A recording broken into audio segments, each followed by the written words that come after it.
एकस'जनाव 20 जन गाज्रि मोननाया जेबो नङाथ' आंनो आरो आंना सिदाखा आंखौ गाबोन समफोर प्रग्रामफ्राव लेंहराब्लाबो प्रेक्टिकेल बुस्थुफोर रसा नाङा टाइल्सनि न' दं कार दं बारि दं हाब 28 बिगा दं मियाइनि फात्ता गोजा खासनि नङा फालिया आरो साख्रिखौ आं गाबोननो लानो हायो साबा EM 6 जन MLA नि आंनाव नाम्बार दं मिथिगौ नोंसोर मा बे दिखियाजुलि बाथासिफोराव गाबोन प्रेक्टिकेल बुस्थुफोरखौ लेंहराबा रसा नांसिगोन सानो नामा आं 2.5 लाखनि पिस्तल लानानैसो बेरायो आरो आंखौ फांफुं खालामनानै लाब गैया आथिङाव गावनानै कर्टआव मक एटेक करेसो थाथ'रैमोन 18 वाट गुलि मारिसो होनो हाया थगायनो मोनदों नामा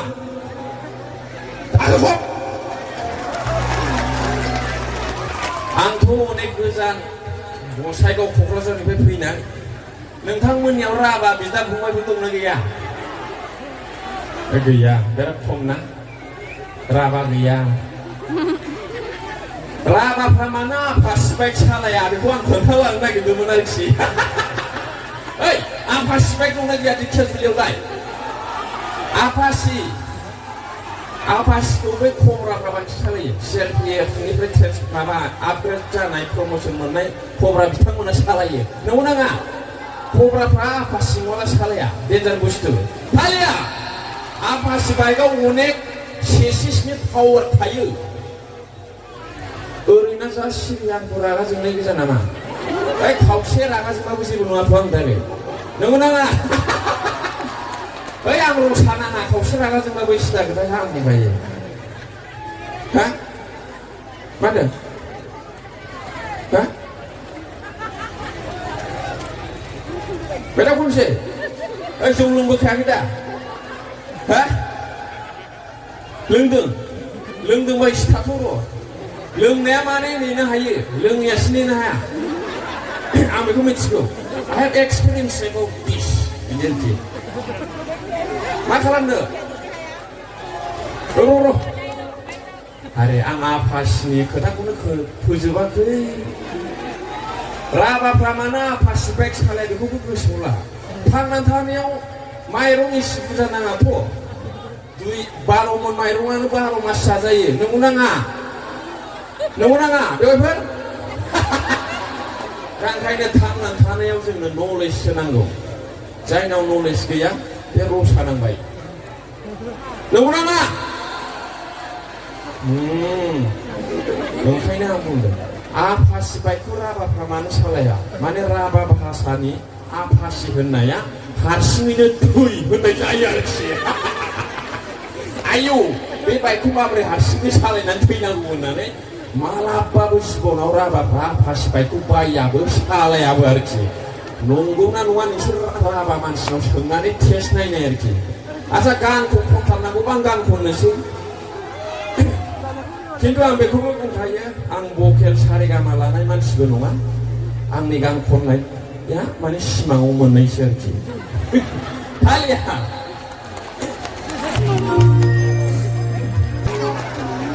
Dalmia Simenjo,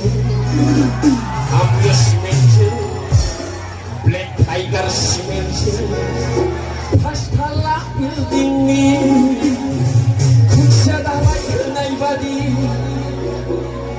Kebayan Negeseku, Kebayan Negeseku.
सोलायनायनि सोलायगोना बोरै बावनो सना बोरै बावनो गावैना बायदि नोंनि गारांखौ I love you नोंनि बुंनाया खोना बोरै बावनो सना बोरै बावनो नांनो सिमेन्टजों आंनो सिमेन्टजों लेखायगोन सिमेन्टजों पास्ता बिल्डिंनि खुसिया दालाय होनाय बादि नोंनो गोसोखौ सना नोंनो गोसोखौ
दिनैनि बे धेकियाजुलिनि बाथासिफोराव फैनानै बिराद गोजोननाय मोनदों आंनि रुगुं गैयै गोसो गोरबोनि अननाय आरो सिबिनायखौ नोंथांमोननिसिम फिन खेबसेबाव जासिहरबाय आं बेफोरबायदि गोजोननाय मोनाखैमोन एथ' बुरजा खर' बेयाव नुदों आरोखि आङो आलिया ओमफ्राय आं बे गोजोननायखौ मालाबाबो बावनो हानाय नङा I can never forget it I'll be remembering it till my last breath बिदिनो हा है नोंसोर मोसाया ओरैनो उल्था फाल्था बुंबाय थायो ओइ मा खालामनांगौ आं मा खालामनो गान खननो ना डायलग होनो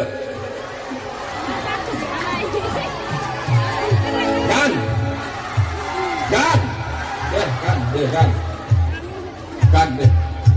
ओइ बर्डआव बांसिनासो देरहायोलै नोंसोरो 10 जनल' दङ जोबोदया थांथ'नांगौना थांथ'नाङा ओइ आङो गान खनबावनांगौ ना डायलग होबावनांगौ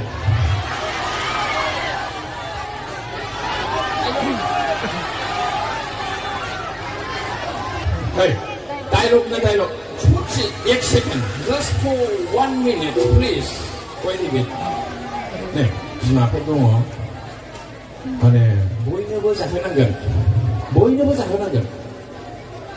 जागोन आङो गुरै खावलायो जोंनि बिमा माहारि धेकियाजुलि बाथासिफोरनि बिमाफोर हाबा गोसो जानायजों इसोर होनायजों जाबाय जुलि थाबो बेजोंनो गुलि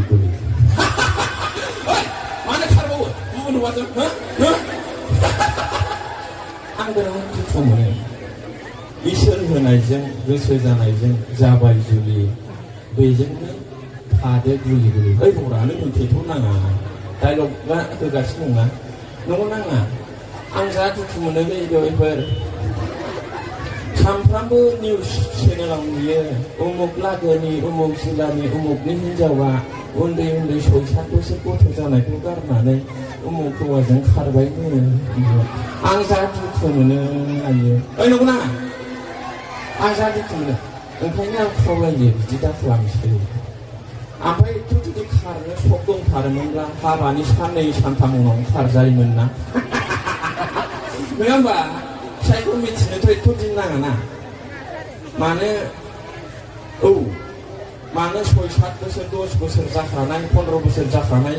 अन्थाव बाथाव फरायफुनाय गथ'खौ गारनानै खारनांगौ जाखो ओइ बिदिनो दाखारसै दे मादैमोन बेवाइफोर दे जा खारबाय बिसोर खारथांसै बिसोरो बैनिखासै आरोखि ओइ थालिया आखाइ गद माने बिराद गाज्रि खोनायो हिनजाव खारबाय होनबाथाय न'खरा सिलिंखार जाबाय ना नंगौ नाङा ओमफ्राय हिनजावफ्रा बिराद सालागलै 2 मास 3 मास जानाय 5 मास जानाय 1 बोसोर जानाय गथ'खौ गारनानै खारा बे बबेबा खोनादों बिसोरो 2 बोसोर 1 बोसोर 6 मास 3 मास आहार जाफुनाय गथ'खौ गारनानै खारबाय होननाय खोनादों बहाबा ओइ खोनायाखैना ओइ खोनायाखै बाखाखब ओरैबायदि अनसुलि जायो बिमाफ्रा बिराद अनसुलि जोथोन लायो ओमफ्राय बिदि आरोखि ओमफ्राय बिदि 3 मास 4 मास जानायखौ गारनानै खारलायथारा मालाय ओमफ्राय बे 10 बोसोर 6 बोसोर क्लास 5 6 मोनब्ला मानो गारनानै खारनो गोसो जायोथाय आं जा दुखु मोनो ओइ बिदि दा खालामसै दे ओइ होनबा आं गाखोनो खनसै होनबाय थायो र' आङो हिन्दीनि मानसि नङा आं बिटिआरनिसो आं बिटिआरनिफ्रायसो फैदों आं मुम्बाइनिफ्राय फैयाखै आं एक्सट्रिमलि सरि फर देट औ र' आसामबाबो आं बिटिआरावसो आलिया बिदि ओइ आसामा मोजाङा फैथ' सिदा खोथा दिस इज माय केटेगरिकेल वर्ड दे आंनिसो हिन्दी गासिबो दं south India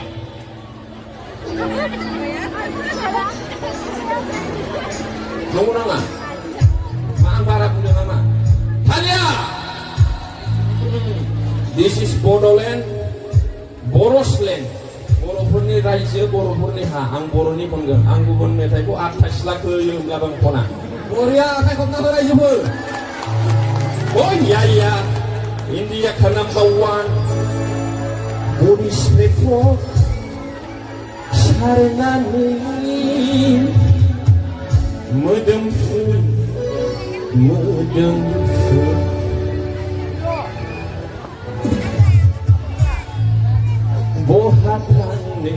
bohatane aisana whatsapp number बयबो मोसागोन आङो दिनैनि बाथा सिफोर दिखिया जुलिखौ लाखिनो होनोब्ला दिनैनि लाइमोनफ्रा बे बोरायनाय बुरैनायखौलाय माथो लाखिनो हाबावनो सि गुफुर जोमनानै थाब थांग्रोनानै साबसिनसै नंगौ नाङा नंगौ नाङा मादै हा दालमेसिना दहायनो खरखांबाय देना दासो आयो होननाय जाबायलै दिनैनि सेंग्रा सिख्लाफोर 18 20 22 बोसोरनि सेंग्रा सिख्लाफ्रासो दिनैनि बाथा सिफोर गाबोननि बाथा सिफोरखौ लाखिगोन बेनिखायनो आङो जोंनि सेंग्रा सिख्ला लोगो नोंथांमोननिसिम खावलायनो सानदों आङो आरोखि गुरैयै खावलायहरो सेंग्रा लोगो नोंथांमोन जेब्लासिमनाखि नोङो सखि फालेंखौ बायथ'नो हाया अब्लासिम हाबाखौ लाथ'नो नाङा नंगौ नामा ओइ नंगौ नामा थाखा फैसा जेब्ला खामायनो रोङो होनब्ला गोसोथोनायखौ 2 मिनिटावनो मोनो ओइ नंगौ नाङा नंगौ बेयावनोथ' अनेक सेंग्रानि गोसोथोनाया गुबुन हौवाजों लाना खारजाबाय नंगौ नाङा दा ओंखायनो जोङो थाखा खामायनो सोलोंनांगौ बारा फरायाखैब्लाबो साख्रि होसो नङाब्ला बिजनेस खालाम नङाब्ला खेथिखौनो मोजाङै खालाम माने 1 लाखनिफ्राय लानानै 1 क्रर 2 क्ररसिम मानसिया होमब्लानो अट'मेटिक नोङो नोंनि लुबैनाय सिख्लाखौ मोनबाय आरोखि थालिया आं गेजेर बिदिबो खावलायखायो बेवाइफोर बिदि आरोखि आं ओंखायनो होनदों सासे सेंग्राया जेब्लासिमनाखि फालें सखि गावनि उन्दुनायनि जखाखौनो बायनो हायाखै हिनजाव फिसा फिसौ बिमाफोरखौ मा जाहैगोन बे मानसिया नंगौ नाङा ना नङा ओइ थालिया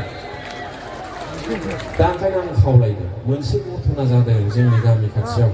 आं बेखौ अनेक जायगायावबो खोन्थाबोबाय बै जायगाया गुबुन मोनदों दिनै बे जायगाया गुबुन ना नंगौ नाङा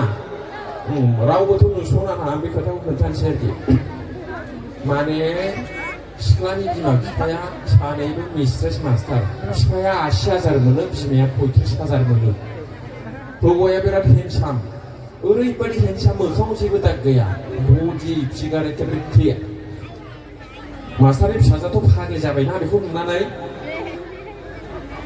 डाइरेक्ट गोसोथोबाय बोसोरनै गोसोथोलायनानै दाना हौवाया लांबाय सेंग्राया लांबाय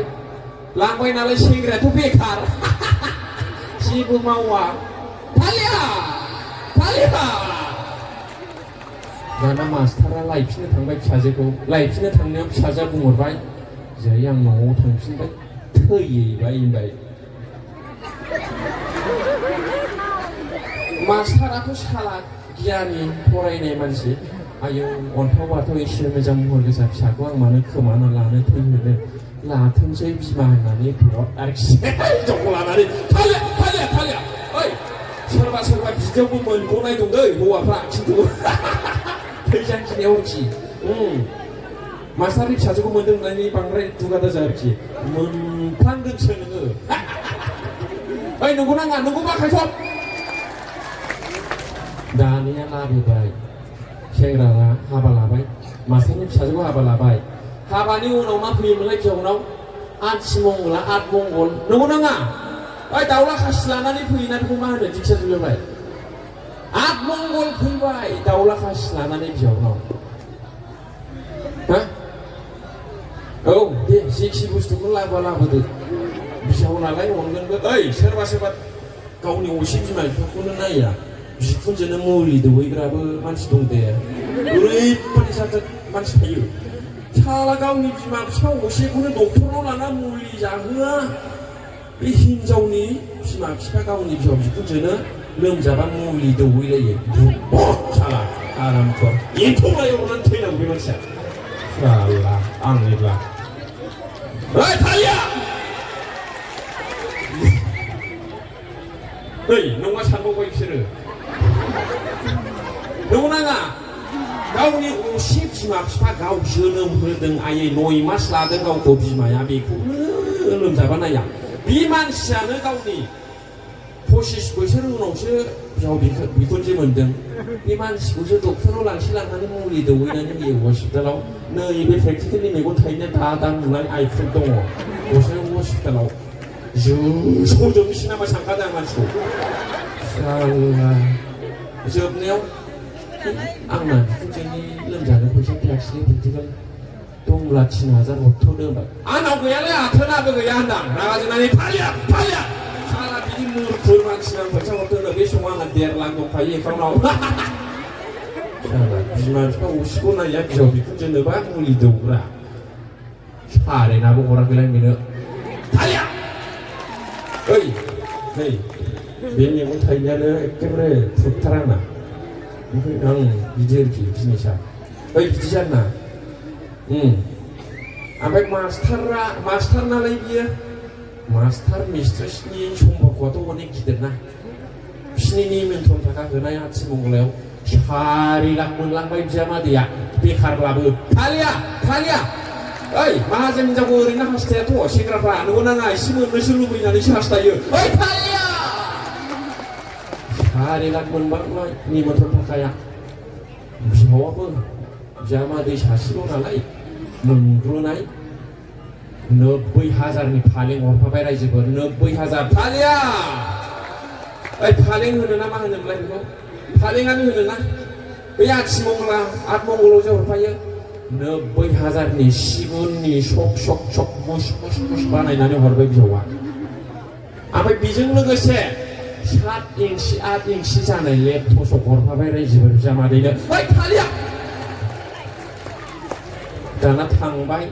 लेपटप फालेंखौ लानानै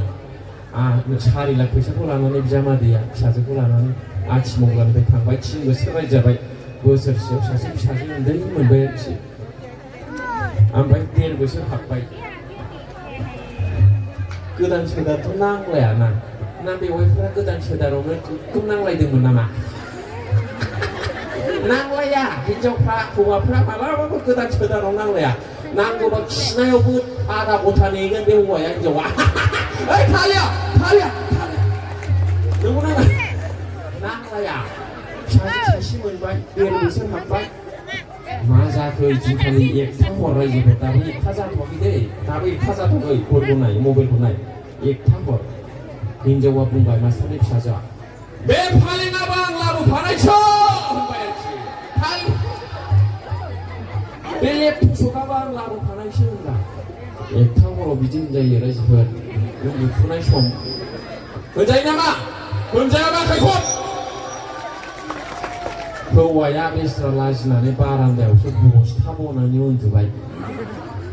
गोगोम नांलायबाय गामिनि मानसिफ्रा मा जाखो उमुक मोना होननानै नायनानै थांब्ला हौवाया फिसाइया मास्टारनि बिजामादैया बारान्दायावसो बस्था बनानै दुमफ्ला उन्दुगासिनो दं आरोखि बस्था बनायनिफ्रायनो उन्दुनायनिफ्रायनो हिनजावसो नांलायबाय उन्दुआ नोंनि नामा नोंफा हरनाय फालेङाव आंबो दिनैनिफ्राय उन्दुआ नोंनि नामा नोंफा हरनाय लेपटपआव उन्दुआ दिनैनिफ्राय बिजामादैयाबो थालिया दा उन्दु लोखि सारा खामानि गैयि हौवा दाल सारा हौवा खामायनो रोङै हौवा होननानै रायबाय आरोखि मालाय बिमा बिफा हरनाय फालेङाव थानानै ओंखायनो आं खावलायदों सेंग्रा नोंथांमोन लोगोफोर जेसे दिन नोङो फालें सखिखौ बायनायनि खमथा गैथ'वा हिनजावखौ हरनानै दालाबोथ' प्रब्लेम जागोन आं ओंखायनो सानो जुदि आंनि बिहाव बिखुनजोआ आंनि हिनजावनि बिमा बिफाया फालें लेपटप हरफायोब्ला बेखौ आङो बोरमा गग्रायाव दोननाय जागोन आं ओइ मादै आं एथ' गिदिर बनामखौ लायालै थैजासिमाव खनसे नङा खनसे बे हिनजावा लांखागोन बे आइ आफासो हरनाय बे फालेङाबो सखियाबो लेपटपआबो होनखागोन ओंखायनो आङो सिदा खोथा बोरमा गग्रायाव दोननाय जागोन आरोखि ओमफ्राय बे दिखियाजुलिनि बिमाफ्रा गोसोआव लाखादो बायसान्स लांसननाय जायोबा लेपटप फालेंखौ हरफानाङा आरोखि आङो ओइ आंखौ हाबा लानाय सानबावबायरा बिसोरो मादैमोना आं हाबा लायाखैरा ओइ आदा हाबा लानाय सिनखौ नामाखो ओइ हाबा लायाखैनि आदायाबो मिथिगौ बै मेहेर ब्रादाराबो मिथिगौ हाबा लाथाराखै एखेबारे हाबा लाथाराखै आङो बिदि आरोखि आरो माने गोरजिया थाबा बिहाव बिखुनजोआ बांसिन अनथारो होननायखौ आं मिथिगौ नालाय सोरनाबा फिसाला गैयाबा लाखिनो हागोन आरोखि जिनिसथ' एनोख'आ बिदि ना सिदा खोथा होनबाय आरोखि आङो गोरोबलायनानै रायजो जागोन हा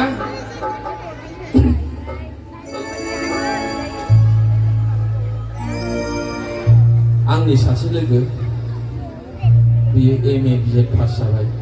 साख्रिनि मिजिंजों बिराद नारा नाथा नाजादोंमोन नाथाय सिख्लाफोरनि बैसोआ नेबाय थाया 20 बोसोर बारबाथाय एखेबारे बोरैबा जालाङो नाथाय 7 बोसोर गोसोथोलायबाय साख्रिखौ मोनथ'वाखै आंनि लोगोआ ओइ समावनो गुबुन साख्रि आवलाया बे सिख्लाखौ नायफैबाय बे सिख्लाया बै साख्रि आवलाजों ब्लक फालिया दुखुजोंनो आंनि लोगोआ लोंफेरामोन जौ लोंनायावबो थाफाफेरामोन जौ दखानावबो हाबैफेरामोन लोंनो हाथाराखैमोन बेस्रा बै सिख्लाफोर लोंग्रा ब्रिजार होननाय मोनसे जौ दंना गैया एलकहल गैया बेयाव दंना गैया बेखौ माने नों आं जेनेरेल मानसियाबो लोंनो हागोन बे ब्रिजारखौ बेयाव एलकहल गैया गोथाव स्ट्रबेरि अरेन्ज जुसनि बानायनाय आरोखि बे ब्रिजार होननाया बेखौल' लोंग्रोदोंमोन बेबो थोआखिसै हिनजावजों 7 बोसोर गोसोथोलायनायनि उनाव गारना थांजानाय ब्रिजार लोंनायनि उनाव बियार लोंबाय बियार लोंनायनि उनाव मेकडुवेल्स राम रयेल स्टेक असी थसी साब इन्सपेक्टर सब लोंबाय जोबनायाव मादैमोननि बै गोरान थुम्बु मोनथामाव बानायनायखौबो लोंहैग्रा जाबाय आखाइ दख आखाइ खबनांगौ एथ' दुखुआवबो आखाइ खबना बोरै जानो थालिया होनलांदों थालिया नङा आखाइ खबना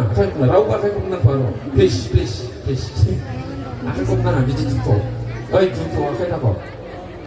आं माजों फोरमायनो बिदि दुखुखौ थानो हायैयाव आं मोनसे गान लिरदों ब्रिजार लोङै लोङै बियार लोंग्रा जाबाय बिनि उनाव रयेल स्टेक लोंग्रा जाबाय होननाय मेथाइ बेखौ आं खननोसै आरोखि आरो जोबनायाव गामियाव बै सिख्लाया सासे फिसा हौवा बानानै फैबावो बेयावबो सुइसाइड जाथारनोसैमोन बियो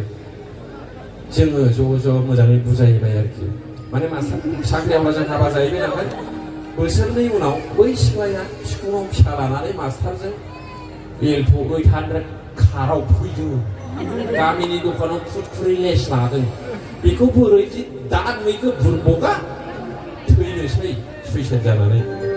जों हमथाबाय बुजायबाय बिदि नङा नों बिनिफ्राय साबसिनखौनो मोनगोन होननानै बुजायबाय हमथा लादों